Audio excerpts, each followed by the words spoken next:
हरिवंश, दीपिका देवी, महासागरी, लोकराज्ञी मातोश्री अहिल्या दरबार पधार रहे हैं।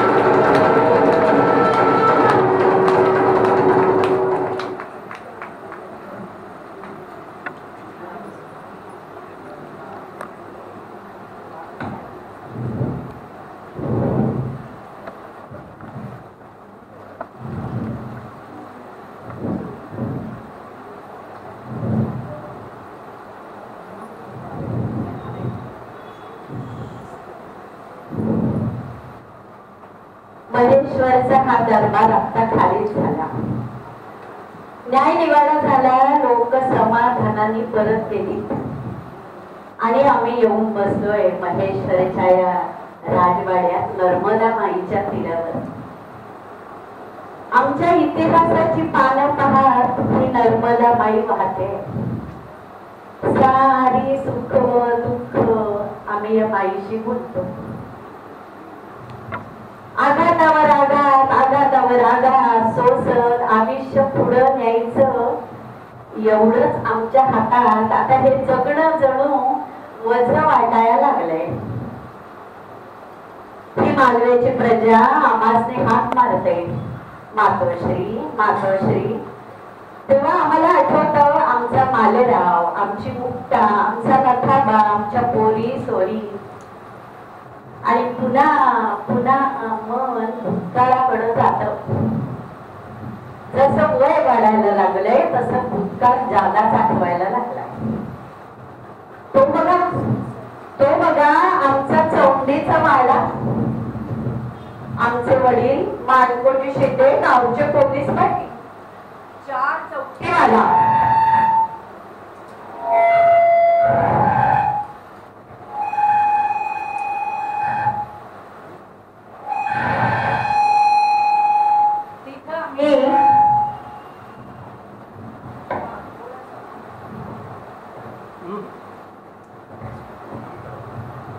आमचे दाजी म्हणजे आमचे वडील मानकोजीराव शिंदे, आमची माय सुशाई, अक्षी लक्ष्मीवाणी आणि बुद्धी सरस्वतीवाणी, आमचे 2 बंधू शहाजी आणि महाजी, आणि आमच्या मैत्रिणी पार्वती जमनी यांच्या संग आमचं लहानपण अगदी मज्जेत चाललं होतं। परवंटाला काचा मारायच्या, पायातल्या तोरड्या छुन छुन छुन छुन वाजवत साऱ्या वाड्यावर फिरायचं, असं आमचं लहानपण। पण एका रात्री सारच बदललं। आमच्या चौंडी गावात सीना आणि हरणा नदीच्या काठावर महादेवाचं देखणं देऊळ, रोज सांच्याला जायचं, सांगवात करायची, मायने शिकवलेली भजन म्हणायची, हा आमचा नेम। तशी त्या दिवशी मी गेले महादेवाच्या देवळात, दिवा लावला, गावाला सारा प्रकाशानं उजळून निघाला आणि महादेवापुढं साष्टांग दंडवत घातला। तेवढ्या चढू आकाशवाणी झाली, मल्हारराव सून करून काय पोलीस। अगो बाई डोळे उघडून बघितलं तर अक्षी समोर महादेवासारखा दिसणारा माणूस, अगदी तसंच आमच्या घरात चित्र आहे ना त्याचं। मी म्हणलो बाई महादेव पावला का काय मला, म्हणून मी त्यांना मी दंडवत घातलं।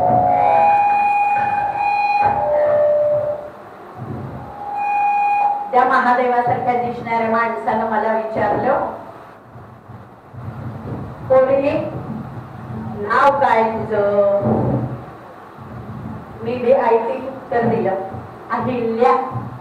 हो का? वडिलांचं नाव काय? मानकोजी शिंदे, गावचे पाटील हाय तिथे। असं होय, बरोबर। मी त्यांच्या त्या देखण्या रूपाकडे बघतच बसले। आता घरी कवा जाते आणि मायला कवा सांगते मला अक्षी महादेवासारखा माणूस दिसला म्हणून परवट्याला काच मारली आणि धूम घराकडे पडले. माया सांजेची तांदूळ पाकडीत बसली होती.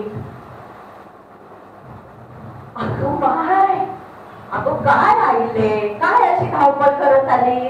पोरीच्या जातीने असं धावू नये बाई, उद्या लगीन झालं तर ती सासू आम्हाला नावं टेकली. अगं आई तरी माय काय झालं आई, काही एक महादेवासारखा दिसणारा माणूस दिसला. अवय हो का असं म्हणेपर्यंत बाहेर कल्का झाला. सरदार आले. मी जाऊन ओसरीच्या पडद्याच्या आड लपले. दाजी पुढे गेले. त्यांनी मुंडाचा हातात काढून घेतलं. सरदार, आम्हाच नाही बोलवलं असतं, आम्ही आलो असतो. काय काम काढलं? काय मानकोजी, पाऊस पाणी बरं आहे ना? गाव समज काय म्हणतं? ठीक ठाक. बर नाही सरदार, काय येणं त्याचं? तुमची पोरगी भेटली होती आता देवळात. माय तर भीतीनं लटलट कापूस लागली. तिला वाटलो मी आणि काय उद्योग केले का काय. हो का? आहे ते आमचे. हो हो, पोरगी लई चुणचुणी. आगळीक केली का पोरीनं? काय नाही, आगळीक नाही केली. तुमची पोरगी भारी हुशार. आम्ही ठरवलंय तुमच्या पोरीला आम्ही सून करून घेणार आहोत. आमचा एकुलता एक मुलगा खंडेराव, त्याला बायको म्हणून तुमची पोरगी आम्हाला पसंत आहे. मल्हारी मार्केटच्या मनात असेल आणि तुमचा विचार असेल तर सोयरी घेऊन जाऊ द्यायला काय हरकत नाही. काय म्हणताय बायकोजी? दाजीच्या कानावर विश्वासच बसला. सरकार, आपल्या शब्दाबाहेर नाहीये तर मग ठीक आहे. साऱ्या गावात नातेवाईकांना आपताना अवतन धाडलं. साऱ्यांना बोलवलं आणि सांगितलं आपल्या अहिल्याला मागणी आली आहे माळव्याच्या सुभेदारांच्याकडून, मल्हारराव होळकर यांच्याकडून. गावाला जणू आनंदाचं त्यावर फुटलं. आया बायांनी कडा कडा मोठ मोठी काय बाई आणले नशीब काढलं, काय बाई आईले नशीब काढलं. मी समज गुमान ऐकत होते. मला एवढंच कळलं बहुतेक माझं लगीन ठरलं.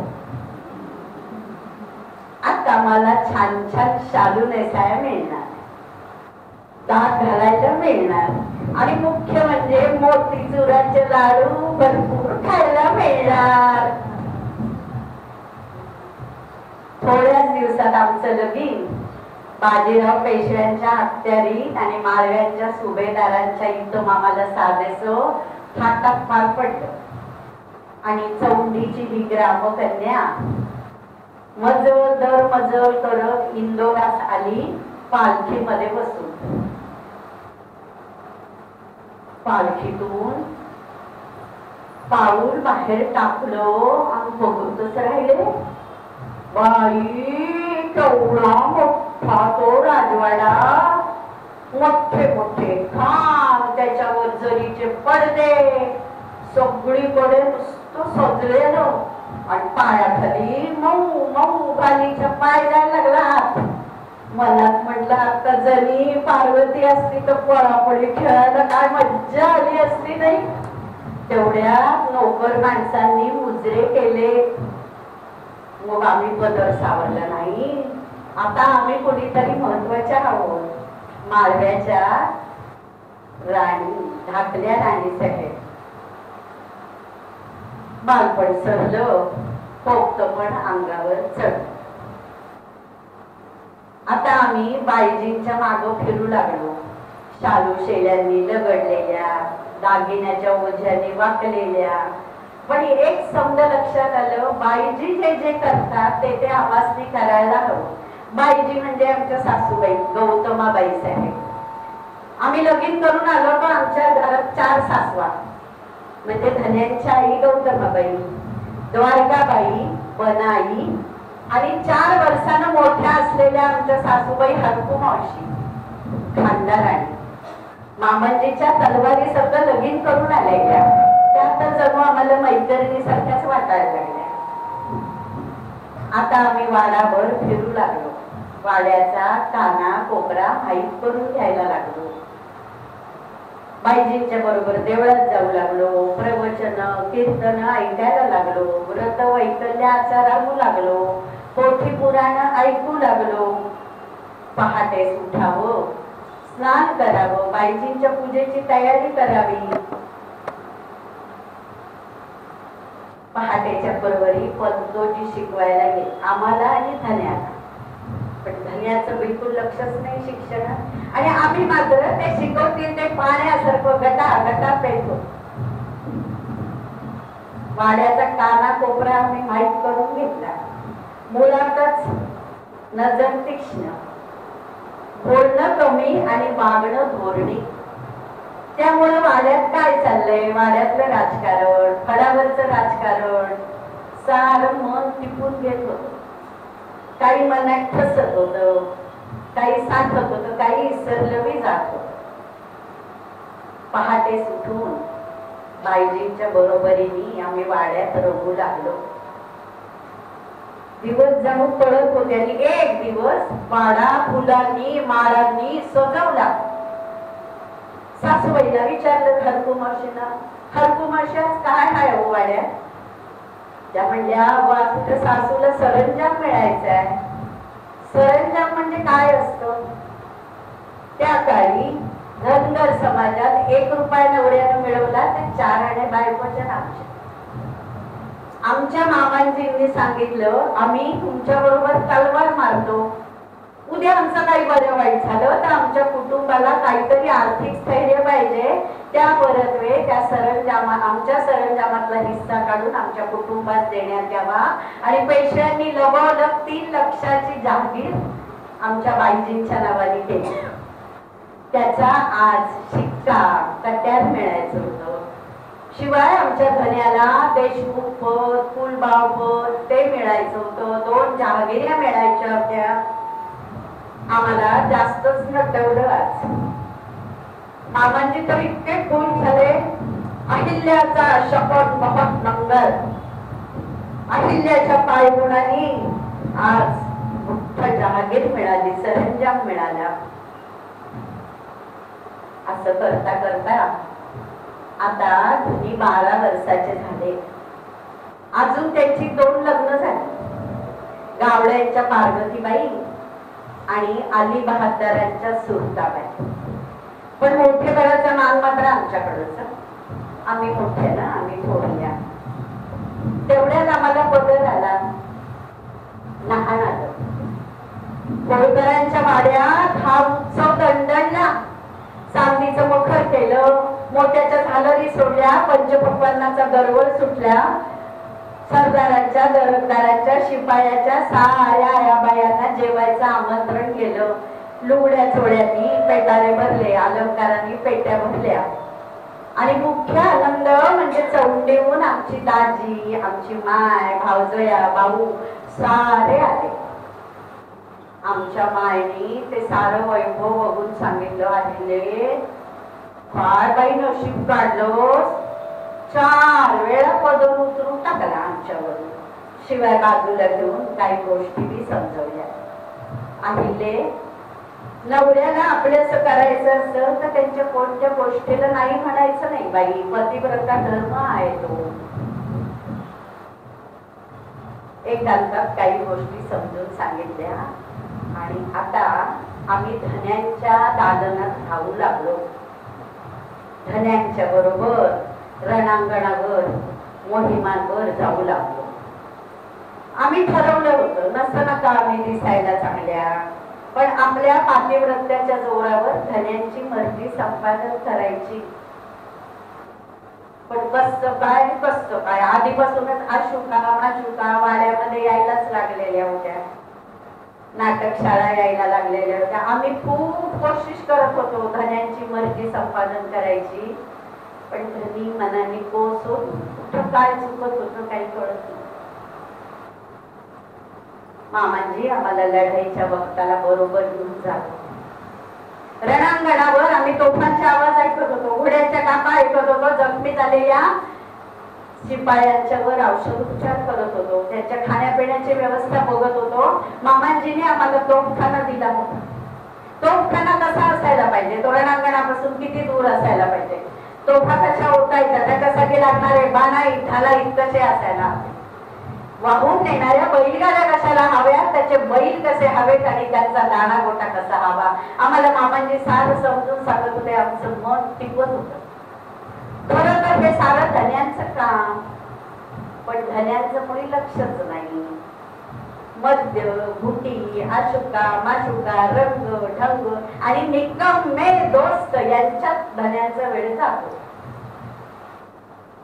मामांजींनी घेतलं होतं आपल्या लेखातली उणीव आणि आमच्यात असलेली राजकारणाची जाणीव, आणि मामांजींनी हळूहळू राजकारणाचे सारे डावपेच आम्हाला शिकवायला सुरुवात केली.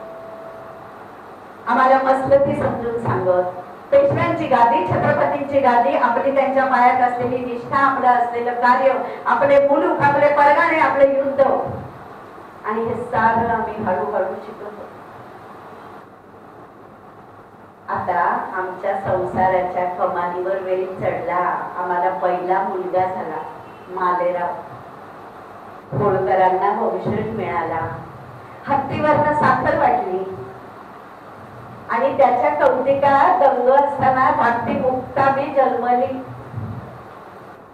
पण आम्हाला बाई पण जसं जमलं नाही, या राजकारणाच्या गबडग्यात आम्हाला बाई पण जमलं नाही, तसं आई पण मी जमलं नाही. आम्ही आई झालो ते फक्त शरीराने.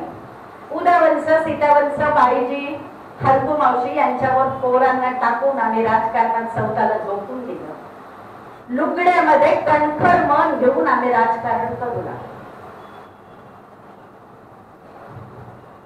राजकारणातला महसूल वसूल करणं, त्याचे तगादे लावणं, नोकरा चाकरांचे पगार, त्यांचं वेतन, चौथाई वसूल करणं, हे हळूहळू आम्ही करू लागलो. आणि होळकरांच्या दौलतीच्या चाव्या आपसूक आमच्या कमरेला.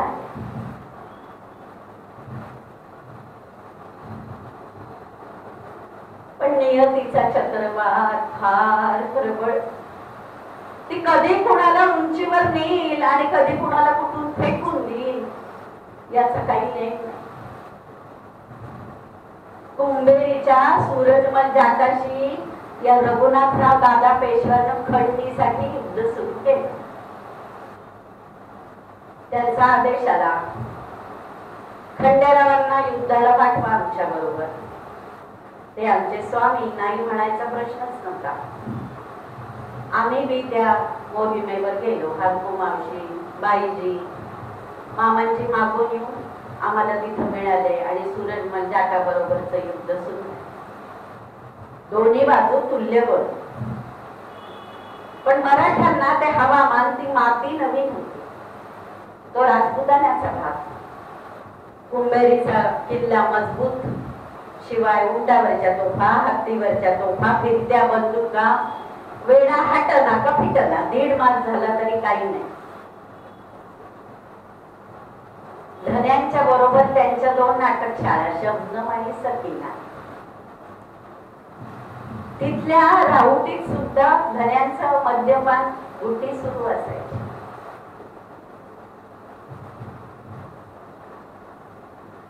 सकाळी हरकू मावशी आमच्या राहुटीत आल्या. आज सकाळ करणंच मन नुसतं खचलं होत. हुरहुर लागली होती. काय घडणार वाटत होतं. हरकू मावशी आल्या. त्यांच्या संगती 4 गोष्टी केल्या. हरकू मावशी जायला निघाल्या म्हणून देवाजवळची कुंकवाची कुयरी घेतली आणि त्यांना कुंकू लावायला जाणार. तेवढ्यात कुयरी विसरली, समईवर पडली. समय शांत झालं. मन धसकलं. ती तिथी, तो वार आणि तो क्षण. दुपारच्या थाळ्याच्या वेळेला धन्यांना बोलवायला गेले तर धनी मद्यामध्ये रमून गेले होते. शबनम सकीना त्यांना मद्य पाजवत होते. म्हटलं, अहो धनी, रणांगणावर सावध चित्त असायला हवं. असं बेहोशीत युद्ध कसं करता येणार. म्हणून मद्याचा मुद्दा घेतला आणि तिला मारून होतो. शबनम सकीनाला म्हणलं, बायानो तुम्ही बरोबर आला नाही, त्यांना होश मध्ये ठेवायचं की बेहोश करायचं. धन्यांना म्हणलं, धनी असे बेहोश होऊ नका. कोण म्हणतं आम्ही बेहोश आहे? आईल्या तुला दाखवून देतो मी बेहोश नाही. नको धनी, आता तुम्हाला शुद्ध नाही, तुम्ही बाहेर येऊ नका. धन्यांनी ऐकलं. हलत चालत डोलत मोर्चाच्या निशाणाकडे जायला निघाले आणि सुरत मलटाच्या किल्ल्यामधून एक जोजल्यातून गोळा आला आणि धन्यांच्या मस्तकाचा वेध घेतला. धनी रक्ताच्या फारळात खाली पडले. धनी आमच्या कितकाळीने रणांगण कापलं. मामांजी दुसरीकडे लढत होते, त्यांच्यापर्यंत ती बातमी गेली. धन्याचं मस्तक हातावर मांडीवर घेऊन आम्ही बसून राहिलो. आत्ता होत आणि आत्ता नाही.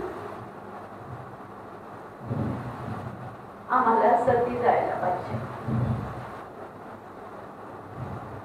इंदोरात जल्दीनं घोडेस्वार केला. 11 चिता रचल्या. आमच्या 2 सवती, पार्वतीबाई सुरताबाई आणि 9 कंचन्या, गोपाबाई, सुंदराबाई, रामकुंवर, प्रेमकुंवर, राजकुंवर, शबनम, सकीना, दिल्लीवाली नकुबाई, साऱ्या चिता रचल्या. खालगू मावशीनं सकाळीच म्हटलं तर राज्याला बंगाल सपान पडलं बघा मावशी. न्हायलेल्या धुलेल्या कपाळावर मळवट भरलेल्या बायका आमच्या स्वप्नात आल्या होत्या, त्याच असतील. आम्ही बी जायची तयारी करायला लागलो. तेवढ्यात दुसऱ्या बाजूला मामांची धावत आले आणि आमच्या पायावर पडले. अगं अहिले, तू नको ग बाई सती जाऊस, तू नको सती जाऊ. या म्हाताऱ्याच्या आयुष्याचा उन्हाळा करू नको. तुझ्या भरक्षावर मी तलवार मारतो. ही दौलत, हे राज्य, ही प्रजा, हे सार तुझं आहे. बाई, या म्हाताऱ्याला पोरक करून जाऊ नको. मी तुझे पाय धरतो. मामांजी, आपण माझे पाय धरावे अशी आमची योग्यता नाही. हा धर्म आहे सती जाणं. आपल्या घराण्यात सतीचं वाढण घेऊन येतात. उलट धीरानं सती जा असा आशीर्वाद द्या मला. नाही आईले, तू सती जायचं नाही. पोरी तुला शपथ आहे माझी. सारी रयत डोळ्यासमोर आली आणि 9 वर्षाचं 6 वर्षाची 2 पोरं डोळ्यासमोर आली आणि आम्ही सती जाणं खूप केलं. शालू मध्ये सारे अंगावरचे दागिने उतरवले, चितेवर टाकले. या 9-10 जणींना आम्ही पाया पडलो. त्यांनी धड्यांचं मस्तक मांडीवर घेतलं आणि त्या सती गेल्या, मोक्षाला गेल्या. आणि आम्ही आजपर्यंत सती न जाता रोज सती जातोय, रोज जळतोय. जैसे ज्याचे दैव तैशी त्याची बुद्धी. आमच्या दैवात राज्य कारभार होता म्हणून आम्हाला बुद्धी झाली की आम्ही सती जाऊ नये. धन्यांच्या चितेजवळ शपथ घेतली, आजपासून आमच्यासाठी सारंगच. लोक मातंगपोशीला येत होती, पण आता डोळ्यात पाणी सुद्धा येत नव्हतं. पाणी पण हटून गेलं. बायका बघायला येत होत्या, आम्ही पांढऱ्या कपाळाच्या कशा दिसतो. आम्हीच विचार केला, मी शकुनवती का अशकुनवती. कुठून कुठं आलो. परवंट्यातून शालू शेल्यातून पांढऱ्या पातळ्या.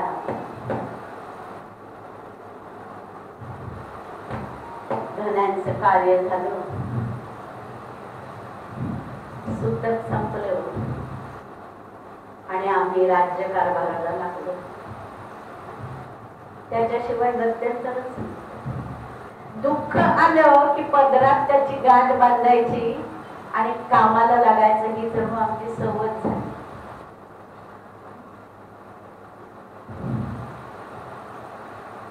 आता साराच राज्यकारभार आमच्यावर पडला. सूरजमल जाटाच्या सुडापायी मामांजी हयातभर पेटलेले होते, त्याच्यामुळे ते मोहिमेवरच असायचे. तिथून आम्हाला मार्गदर्शन करत त्यांचे खलिदे यायचे, कधी जा विचारायचे. पण आम्ही आता राजकारणात तयार झालो होतो. धन्यांचं दुःख विसरू शकतच नव्हतो, पण सारी रयत सारी प्रजा डोळ्यासमोर दिसत होती. या प्रजेसाठी आपण सती गेलो नाही हो, या प्रजेचं सुख समाधान कशात आहे हेच आता आम्ही बघितलं.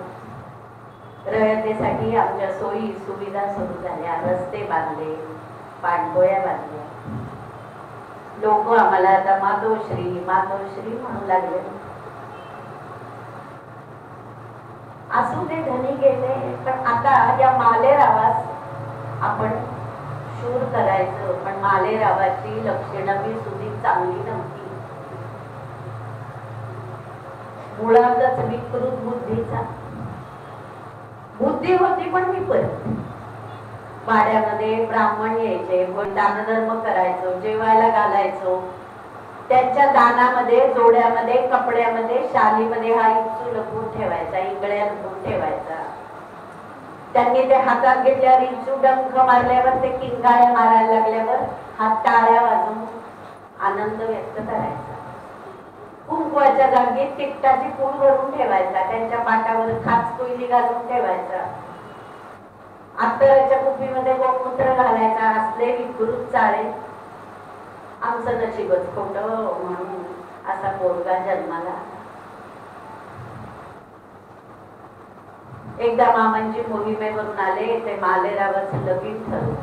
त्यांना वाटलं लगीन केल्यावर मालेराव सुधरण, पण मुळातच बुद्धी अशी वेडी वाकडी. त्याच्या माहेरच्या लोकांना बोलून घेतला, आमच्या व्याह्यांना. त्यांना भनक दिली, तुम्हाला होळकरांच्या दौलतीचा मोह असेल, पण माझं पोरग सरळ नाही. उद्या तुमच्या पोरीला काही त्रास झाला तर ते समजून उमजून विचार करा, आमच्याशी सोयरीक करायची का नाही. पोरीला मी जेव्हा पाठ सांभाळीन, पण नवरा म्हणून तिला जे तो करणार त्याची जबाबदारी कुणी घ्यायची. पण त्यांनी तरी हा रिश्ता मंजूर केला. मालेरावचा विवाह झाला. तेवढ्यात पानिपतचं युद्ध सुरू झालं. बघता बघता मराठेशाहीचा थांबडा कोसळला. लाखभर बांगडी फुटली आणि अर्ध्या युद्धातून मामांजी परत आले. का परत आले ते कळलं नाही. लोकपवाद सुरू झाले. होळकरशाहीच्या दौलतीवर बी त्याचा परिणाम झाला. आणि आता ही गोष्ट बाईजींना मनाला फार लागली. मूळचा स्वभाव त्यांचा आता त्यांना त्रास द्यायला लागला. छातीचा खाता वाजत राहिला आणि आमच्या बाईजी आम्हाला सोडून गेल्या. आधारवड बाईजी म्हणजे आमची दुसरी आई. आई परमानं शिकवली. आपल्या मुलाला काही जमणार नाही तेव्हा सुनेला आपण राधाबाई पेशवे किंवा ताराराणी भोसलेसारखं करायचं, हे आमच्या बाईजींनी ठरवलं होतं. आणि प्रत्यक्ष खांद्यावर मासंडा घेऊन त्यांनी आम्हाला युद्ध शिकवलं.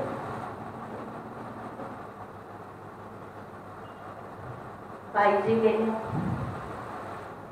दुसरा एक आधार केला. मामांजींच्या मोहिमा सुरूच होत्या. मामांच्या मोहिमेवर जात होते. मालेरावाचं लगीन झालं, पण तो काही बायकोशी नीट वागत नव्हता. आम्ही त्या पोरीला आमच्या जवळ ठेवलो. विकृत चाले, सांगता बी येत नाही असे.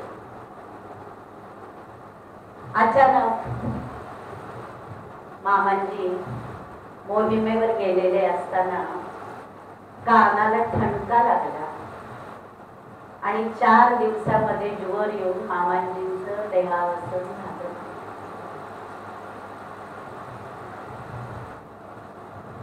आमचा मोठा आधार दौलतीचा आधार केला. पण मामांजींनी राजकारण आम्हाला शिकवलेलं होतं, बारीक सारीक गोष्टींचं सुद्धा. मामांजींच्या आत्म्याकडं हा राज्य शकट खाकड्याचं बळ मागितलं. मामांजींचं आमचं नातं तिहेरी, बापलेक, स्वामी सेवक आणि गुरु शिष्य. हळूहळू मामांजींनी केलेली राज्य व्यवस्था आम्ही बदलायला सुरुवात केली. म्हणजे जेवढं शेतात उत्पन्न येईल तेवढा शेतसारा भरायचा. कुणावर जोर जबरदस्ती नाही. कमानीदार मामलेदार सगळ्यांना सक्त सूचना होत्या. खेतीहर म्हणजे किसान हे राज्याचा मोठा आधार आहे, त्याच्यावर अन्याय होता कामा नये. कुणाकडूनही लबाडी करून पैसा घ्यायचा नाही.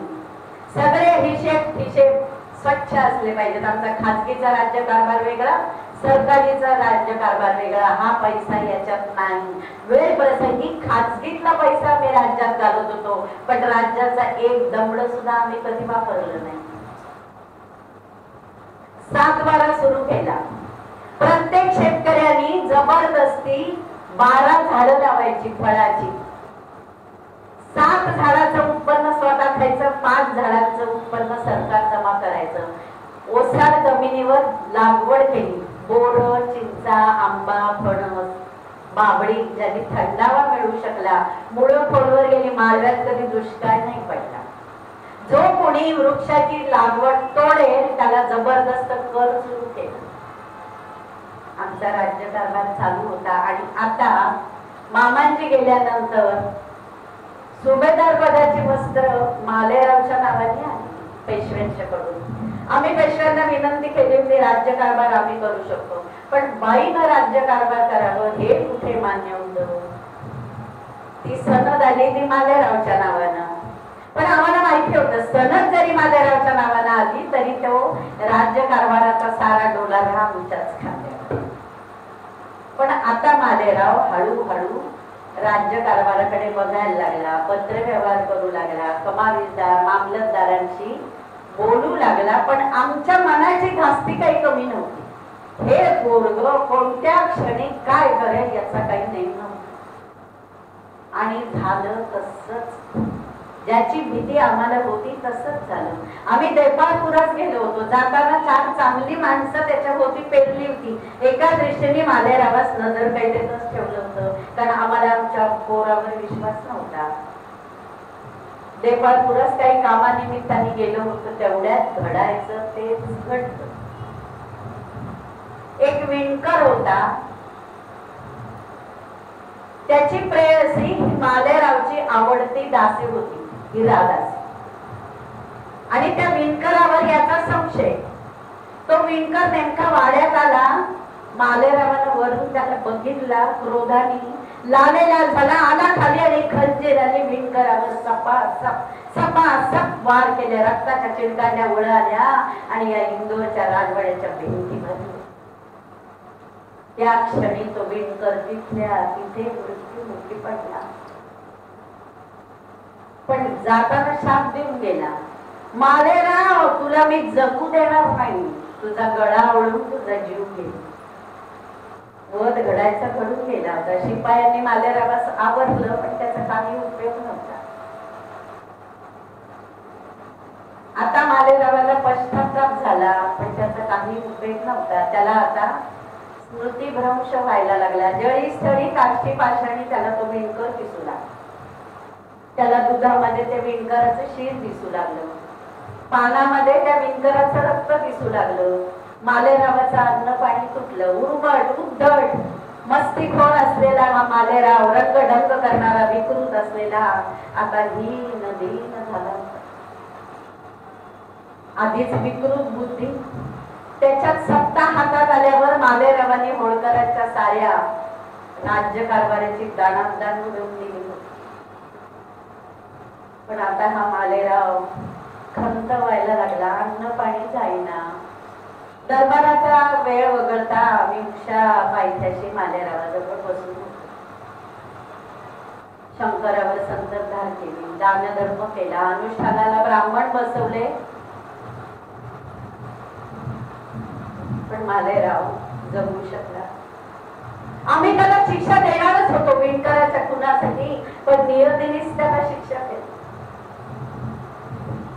आणि अवघ्या 3 मासाच्या आत आमचा महादेवराव कालवश.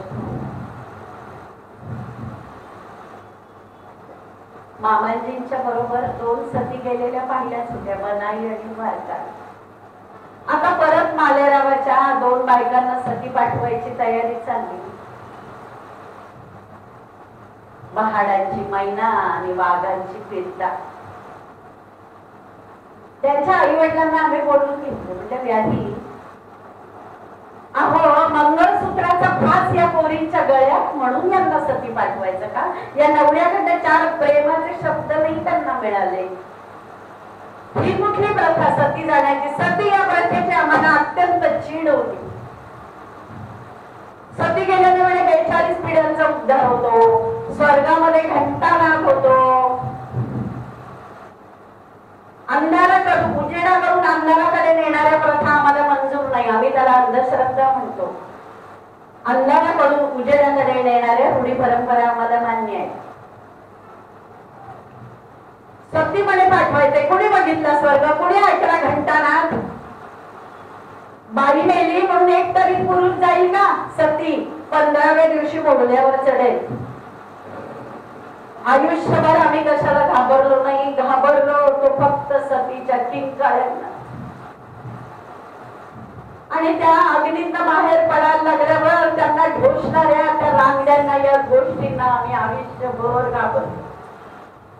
पण आमच्या व्याह्यांनी ऐकलं नाही. ते म्हणजे आमच्या घरात विधवा राहत नाही. तुमच्या घरात विधवा नको, मी सांभाळते माझ्या पोरी म्हणून त्यांना. पण नाही ऐकलं. धर्मसंस्था कडक आणि इथं मातोश्री म्हणून आम्ही हरलो आणि राज्य करणारी म्हणून आम्हाला जिंकावं लागलं. या दोघी पोरी सती होळकरांचं राज्य पुरुषाविना झालं. इंदोरचा राजवाडा शोकात बुडून गेला. पण दुःख टांगणेलाच लावायचं हेच तर आमचं वाक्य. दुःख आलं की गाठोडं बांधायचं, खुंटीला टाकायचं, राज्यकारभार करायचा. आम्ही त्याच क्षणी या महादेवासमोर शपथ घेतली. आता जे काय आम्ही करू ते रयतेसाठी आणि रयतेच्या समाधानासाठी. आजपासून आम्ही या होळकरांच्या गादीचे फक्त विश्वस्त. आम्ही जे जे इथे करू त्याचा दाम आम्हाला मल्हारी मार्तंडाला द्यावा लागेल. आणि आम्ही आमच्या राज्य कारभाराला सुरुवात केली. तेवढ्या चंद्रावंतांनी बंड उगारलं. त्याला वाटलं बाई दुःखात ही काय करून करून करेल, म्हणून त्यांनी बंड उगारलं. आम्ही बी विचार केला, आपल्याकडे जेव्हा शस्त्र अस्त्र कमी असतं तेव्हा सामोपचाराने घ्यावं लागतं. आम्ही ते बंड थंड केलं. 31 गावं दान दिली आणि सांगितलं बाबा शांत हो. पण आता इंदोरास आमचं मन लागेना म्हणून आम्ही आमची राजधानी महेश्वरास हलवली. नर्मदाबाई खळखळ वाहणारी आमची माई, तिच्या या काठावर बसलं की मन शांत. आम्ही तिथं साधासा राजवाडा बांधला आणि तिथं आमचा राज्यकारभार सुरू झाला. रयत येत होती, गाड्याने घेऊन येत होती. आम्ही न्याय निवाडा करत होतो. न्याय दिला तरी दुसऱ्या बाजूवर अन्याय होऊ नये याची दक्षता आम्ही घेत होतो. सारेच समाधानी होतो. पानिपतच्या युद्धात सैनिक पाणी करून मेले म्हणून आम्ही ठिकठिकाणी विहिरी खोदल्या. आश्रितांना आश्रय घेण्यासाठी ठिकठिकाणी धर्मशाळा बांधल्या. गुरांना पाणी पिण्यासाठी डोण्या बांधल्या. पक्के रस्ते तयार केले. रयत सुखी झाली. तेवढ्यात भिल्ल पेंढाऱ्यांनी उच्छाद मांडला होता. येणाऱ्या जाणाऱ्या वाटसरूंना ते लुबाडीत त्यांच्याकडनं पैकाडका काढून घेत आणि नाही दिला तर त्यांना मारून टाकेल. त्या भिल्ल पेंढाऱ्यांनी आम्ही त्रस्त झालो होतो. त्यांचा बंदोबस्त कसा करावा हे ध्यानात येत नव्हतं. मग आम्ही भर दरबारात ऐलान केला, जो कोणी या भिल्ल पेंढाऱ्यांचा बंदोबस्त करेल त्याला आमची मुलगी मुक्ताही देण्यात येईल. तिथं जातपातीचा विचार केला जाणार नाही. आणि यशवंतराव फणसे नावाच्या शूर तरुण सरदारांनी हा विडा उचलला आणि त्यांनी भिल्लांना शरण आणलं. त्यांच्याकडे शक्ती होती, पण पोटासाठी म्हणून चोऱ्या माऱ्या लुटालूट करत होते. आम्ही त्यांचा उपयोग आमच्या राजकारणात करून घेतला, त्यांना प्रवाहात आणलं, त्यांना कर घेण्याची मुभा दिली आणि त्यांना आमच्या सैन्यात दाखल करून घेऊन त्यांच्या शौर्याचा उपयोग करून घेतला. त्याच्याबरोबर दुसरी एक गोष्ट झाली, आमच्याकडे आता शूरवीर कोणी पुरुष राहिला नव्हता. त्या निमित्ताने आम्हाला यशवंतराव फडणवीसांचा एक शूर सरदार मिळाला आणि आम्ही आमच्या लाडोचा मुक्ताचा विवाह वयाच्या 18व्या वर्षी यशवंतरावाशी करून दिला. आमची मुक्ता फार होती. आमच्या या साऱ्या संसाराच्या उन्हाळ्यात तोच एक थंडावा. मुक्ता माहेरी येई, आम्हाला पाहिजे ती मदत करी. आमच्या हरको मावशी तिचं माहेर पण बघत असत. नंतर मुक्तेला मुलगा झाला, नथाबा नावाचा. आता म्हटलं चला होळकरांना वारस आला, पण नथाबा जन्मला तोच क्षय घेऊन आलेला होता. जसं वय वाढेल तसा त्याचा क्षय वाढायला. आम्ही तोपर्यंत महेश्वरास विणकर आणून बसवले, कलावंत आणून बसवले. महेश्वराची लुगडी विणून प्रसिद्ध व्हायला लागली. संस्कृत पाठशाळा उघडल्या, मुलींच्यासाठी पाठशाळा उघडल्या आणि स्त्रियांना शिक्षण देण्यासाठी शस्त्रागार सुरू केलं. 100 बायकांची पैठण तयार केली 18 वर्षापासून 50 वर्षापर्यंत. त्यांना जांभिया, धनुष्य बाण, तलवारबाजीचं शिक्षण दिलं. आम्ही स्वतः त्यांना घोडेस्वारी शिकवत होतो. आमच्या या बायका तयार झाल्या होत्या लढायला. उद्या गावावर जर अतिक्रमण आलं तर लढायचं कुणी? शूरवीर अशा एकापेक्षा एक असलेल्या महिषासूर मर्दिनी आमच्या या पथकात होत्या. तेवढ्यात एक आगळीक घडलीच. म्हणजे लोकांना जिथं दुःख असेल ते दुःख कसं मोठं करायचं याचं ज्ञान बरोबर असतं. आमचा 40 वर्ष जुना सेवक असलेला गंगोबा तात्या चंद्रचूड, त्याला आमच्या दौलतीचा कोट्यावधी रुपये बघून तोंडाला पाणी सुटलं. सगळ्या मराठ्याशाहीत होळकरांची दौलत होती 16 कोटी रुपयांची. आम्ही प्रत्यक्ष पेशव्यांना सुद्धा कर्ज दिले.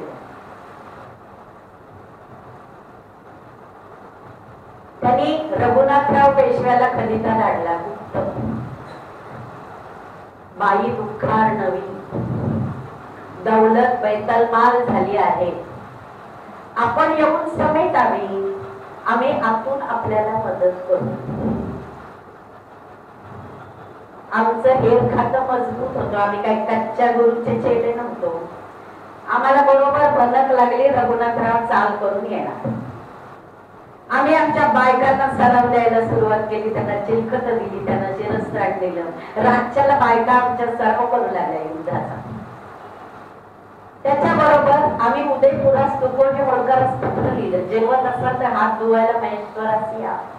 त्याच्याबरोबर 27 खलिते काढले, दाभाडे, पवार, गायकवाड, भोसले. त्यांना सांगितलं रघुनाथराव पेशवे मार्गावर चाल करून येत आहेत, आपण आमच्या मदतीला यावं. आणि रघुनाथराव पेशव्यांना पण खलिता धाडला. आमच्या दुःखात आपण जो स्वार्थीपणा करता आहात त्याची किंमत आपल्याला मोजावीच नाही. तुम्ही जर मला अबला समजत असाल तर मी कोणत्या जातीचे अबला आहे तुम्हाला रणांगणावर दाखवते. खांद्यावर बासंडा घेऊन लढायला उभी राहिले तर पळता होई थोडी कमी. क्षिप्रा ओलांडून आलात तर तुमची माझी तलवार चालेल. एखाद्याला रणात हरवण्याआधी त्याला मनात हरवायला पाहिजे. आम्ही आमचा हत्ती सजवला, 4 बाजूला बाण खोचले, पुढे घोडेस्वार पाठवले.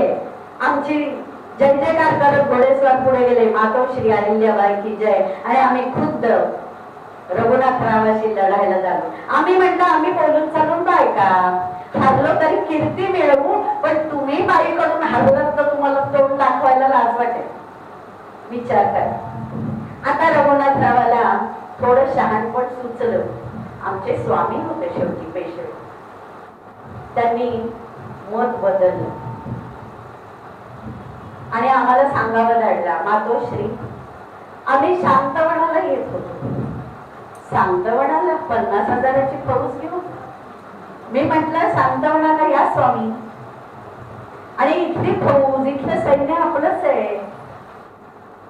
रघुनाथराव अगदी चेहरा टाकून आम्हाला भेटायला, पण आम्ही जास्तच आहे शोभा केली नाही.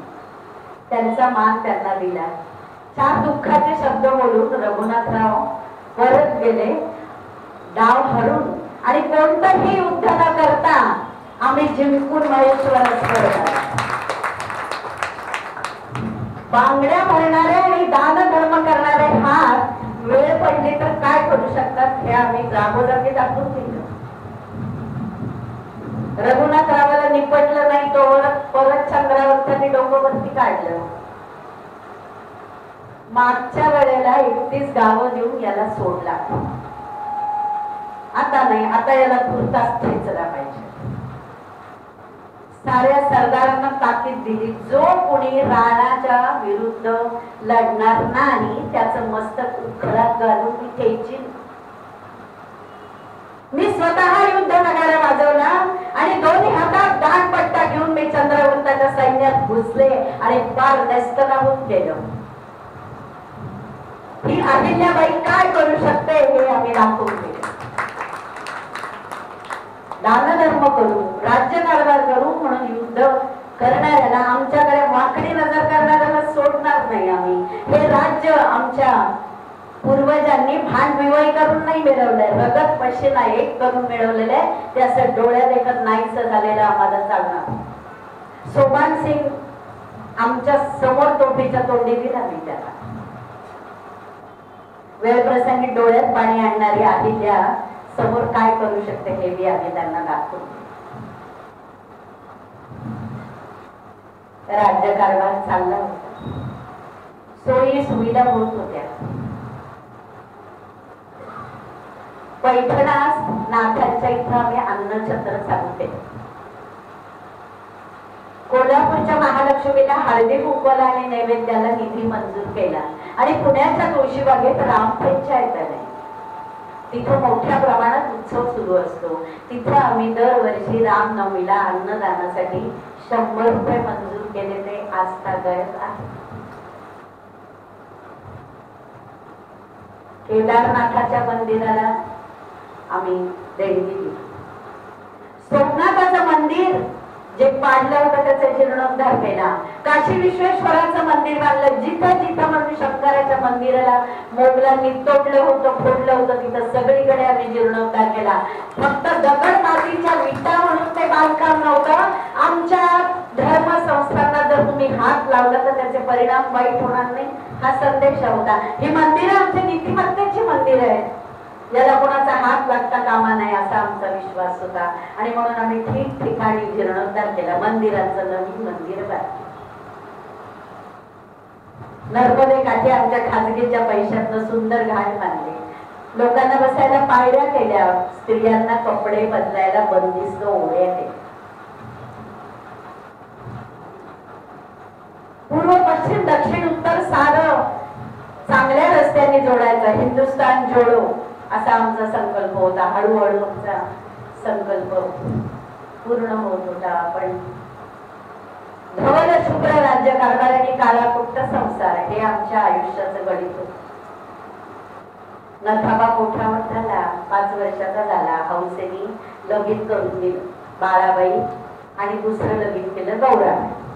दोन्ही नागसुना आता आजीबाई आजीबाई तर आमच्या बरोबर दरबारात यायला लागले. बाळा जरा खेळता झाला. म्हणजे आता नथाबाला राज्यकारभार शिकवावा. पण तसं न होणार. नथाबाचं वय वाढायला लागलं तसं त्याचा क्षय पण वाढायला. आम्ही क्षयावर संशोधन करण्यासाठी संशोधन केंद्र सुद्धा निर्माण केलं होतं, पण त्याचाही उपयोग झाला नाही. दिवसेंदिवस नथोबा खंगायला लागला, ज्वर वाढायला लागला, खोकल्याची उंबळ थांबेना. आणि एक दिवस आमच्या मांडीवर नथोबाला खोकल्याची उंबळ आली आणि रक्ताची वांती झाली आणि नथोबा डोळ्यात देखत.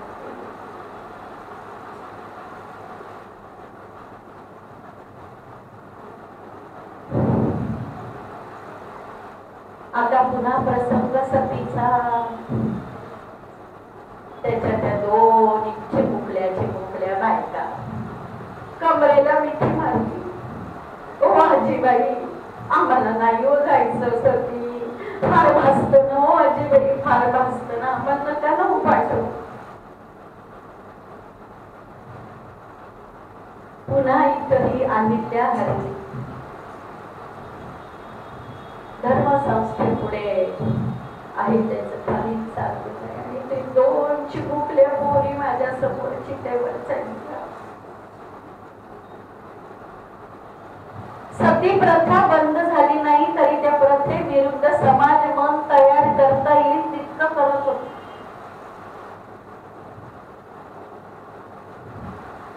आता एकमेव राहिली होती ती मुक्ता. राजसत्ता आमच्याकडे होती, संपत्ती होती, सैन्य होतं, पण म्हणून आम्ही कुणावरही आक्रमण केलं नाही. 1 इंच भूमी सुद्धा आम्ही दुसऱ्या राज्याची आमच्याकडे घेतली नाही. पण आमच्या राज्याकडे कोणी वाकडी नजर करायची हिंमत ती ठेवली नाही. वेळ प्रसंगी आम्ही पेशव्यांना सुद्धा शब्द सुनावलेले आहेत. आमच्या जिभेची तलवार होते ज्या वेळेला कायद्याच्या विरुद्ध कोणी काही काम करत. पेशव्यांना सुद्धा 4 शब्द सुनवायची हिंमत होती आमच्या, कारण आमचा राज्यकारभार चोख होता. माधवराव पेशवे गेले, नारायणराव पेशवेचा खून झाला आणि हा रघुनाथराव पेशवे आनंदीबाईच्या नादानं काय काय करत होते. आनंदीबाई आल्या, बैठल्या, रीतीप्रमाणे त्यांचं माहेर पण केलं, पण आम्ही त्यांना आमच्या इथं आसरा दिला नाही. आम्हाला पटलंच नाही त्यांचं बात.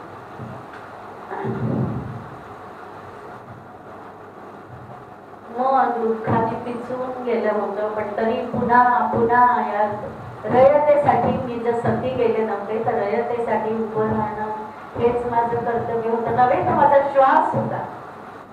उत्तम राज्य कारभार करणं, रयतेला सुखी समाधानी करणं हा माझा श्वास होता.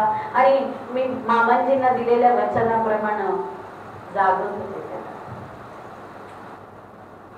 अचानक एक दिवस आमच्या जावयाला वाखा झाल्या आणि एका रात्री आमचे यशवंतराव फडसे देवाघरी गेले.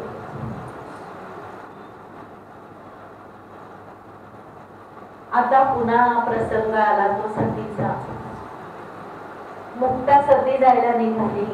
मामांजींनी जसे आमचे पाय धरले तसे मी मुक्तेचे पाय धरले. मुक्ते, तुझ्याशिवाय मला कोण आहे बाई, सती जाऊ नकोस, तुझ्याशिवाय मला कोणी.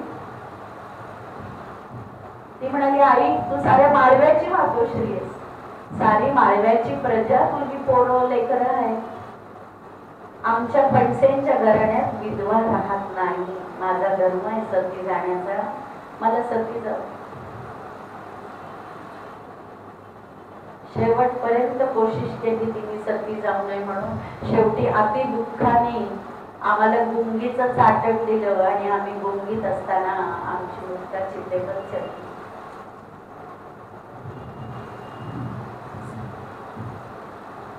राज्य कारभार करत असताना प्रजेच्या सुखसोयी त्यांच्यासाठी काय करायला पाहिजे याची जाणीव होती आम्हाला. एकदा 10-12 ब्राह्मण आले. मातोश्री आमच्या पोरींची लग्न होत नाही का, हुंडा मागतात. हुंडा म्हणजे त्या बाईला देवी म्हणायचं, देवता म्हणायचं, तिची पूजा करायची, तिला आदिशक्ती म्हणायची, तिलाच घरात घेताना तिच्या बरोबर पैसा द्यायचा. आम्ही ताबडतोब खलिता लिहिला, कायदा केला. जो कोणी हुंडा देईल, जो कोणी हुंडा घेईल आणि जो कोणी मध्यस्थ असेल त्या तिघांनी जर हुंडा घेतलेला लक्षात आलं तर या तिघांनी तो पैसा दौलतीमध्ये जमा करायचा. हुंडा विरुद्ध कडक कायदा केला. काही विधवा आमच्याकडे आल्या होत्या, त्यांना पोटी पोरबाळ नव्हतं.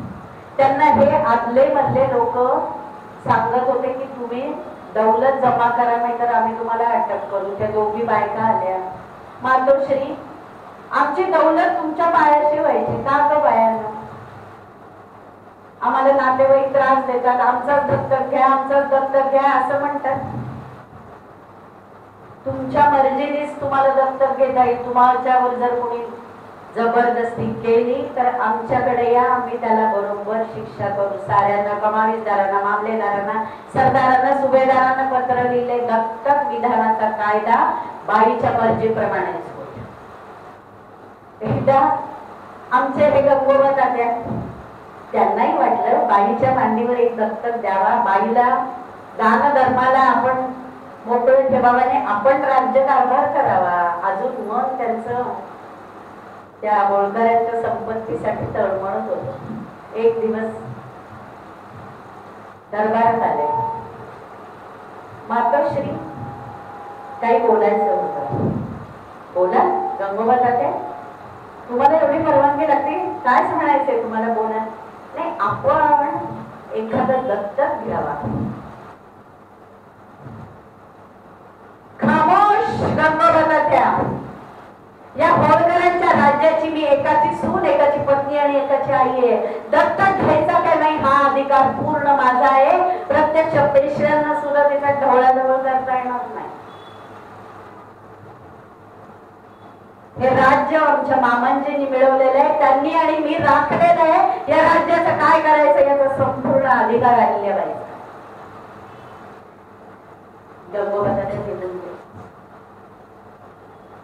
पण आता समोर काहीच दिसतच नव्हतं. तुकोबा होळकर म्हणजे मामांजीचे दासीपुत्र.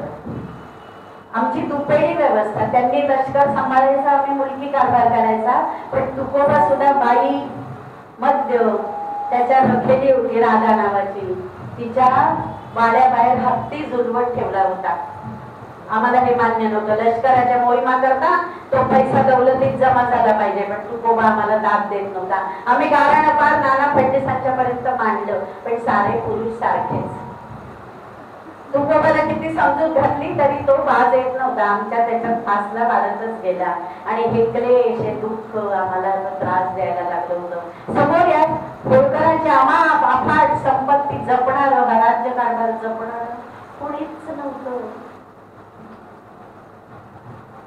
जमेल तितकं आम्ही करत होतो, पण आता वय वाढायला लागलं. दुःखाने मन पिचून गेलं. आपल्या रक्ताचं म्हणणारं तर कोणीच राहिलं नाही. कुणासाठी जगायचं हा प्रश्न कधी पडला नाही. आम्ही सती गेलो नाही ते रयतेसाठी, आम्ही सती गेलो नाही ते पेशव्यांच्या सुखासाठी, आम्ही सती गेलो नाही त्या होळकरांच्या रक्षणासाठी. हळूहळू आता तब्येत ढासळायला लागली, पण नर्मदाबाईचं स्नान चुकलं नाही. मल्हारी मार्तंडाची पूजा चुकली नाही. त्या मल्हारी मार्तंडाला मी म्हणायची, बाबा तुझी एवढी भक्ती केली म्हणून हे तांडव माझ्या संसाराला लागलं. सर्वसामान्य बायकांच्या इतकं सुखही मिळालं नाही, दुःख मात्र भरभरून ओटीत पडलं. पण आता एकच इच्छा आहे, हातपाय चालतायत जवळ नाही.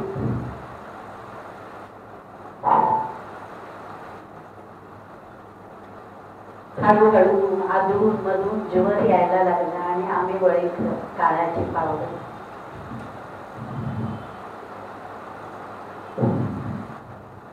आता निरोप व्हायची वेळ. आम्ही दानधर्म करत होतो, भंटा ब्राह्मणांना जेवायला घालत होतो. आम्ही संताजीला बोलवलं, म्हणलं आम्ही गेल्यावर अन्नकोट करा, प्रजा जेवते. सवस्त्र लिंग करत होतो. पाण्यातले मासे सारेच खातात, पण माशांना खायला काय? मग दररोज सहस्र मातीची शंकराचे लिंग करायचे, त्या लिंगात एक कडधान्य घालायचं. सांच्याला पूजा करून ती लिंग नर्मदा माई चरणी अर्पण करायची. माती राहून जायची, माशांना खायला कडधान्य राहायचं. पाखरांना खायला तयार शेती घ्यायची आणि सोडून द्यायची. पाखरं येऊन किलबिलाट करून शेती खायची. रूढी परंपरा पाळल्या, पण त्या सगळ्या ज्या अंधाराकडून उजेडाकडे नेणाऱ्या, उजेडाकडून अंधाराकडे नेणाऱ्या अंधश्रद्धा आम्ही कधीही पाळल्या नाही. दानधर्म केला, पोथी वाचन केलं, कलावंतांना गुणवंतांना सगळ्यांना आश्रय दिला, पण आमच्या स्वार्थासाठी नाही, त्यांच्या भल्यासाठी. आम्ही सत्ताधारी होतो पण राजकारणात होतो. आम्ही पेशव्यांच्या पायी निष्ठावंत होतो पण पेशव्यांच्या पायी नतमस्तक नव्हतो. लोक आम्हाला देवी अहिल्याबाई म्हणत होते, पण आम्ही देवी नव्हतो. माणूसपणाच्या साऱ्या मर्यादा आम्हाला होत्या. आता दुःख मात्र सोसवना. फाल्गू मावशींना म्हटलं किती जणांना पाणी द्यायला राहू. धन्यांच्या कंचनी सती गेल्या होत्या, त्यांचं श्राद्ध करायला भटांनी नकार दिल्यावर आम्ही स्वतः त्यांना तिलांजली दिली. आमच्या धन्यांच्या त्या कंचनी होत्या, त्यांच्या पण आत्म्याला शांती लागली पाहिजे. आम्ही धर्म मागत होतो पण दुसऱ्या धर्मावर आम्ही कधी अन्याय अत्याचार केला. मशिदींना खैराती दिल्या पण त्याच्याबरोबर त्यांना ताकीद दिली की तुमच्या मशिदीच राहू द्या, आमची मंदिरं बाळून मशिद होणार नाही. सरळपणाने राहिलं तर सरळ वागू, वाकड्यात शिरलं तर आम्हाला बी वाकडं होता येतं. पण आता सारच नकोस वाटायला लागलंय. आयुष्याचं वज वज वज वाटायला.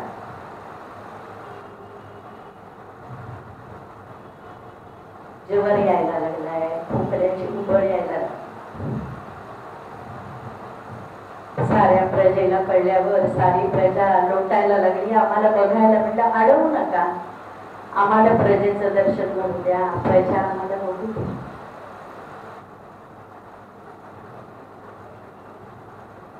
आणि तो दिवस लोभ असो द्यावा आता पूर्वी परी, लोभ असो द्यावा आता पूर्वी परी, जातो जरी दुरी दृष्टी आड. लोभ असो द्यावा आता पूर्वी परी, जातो जरी दुरी दृष्टी आड.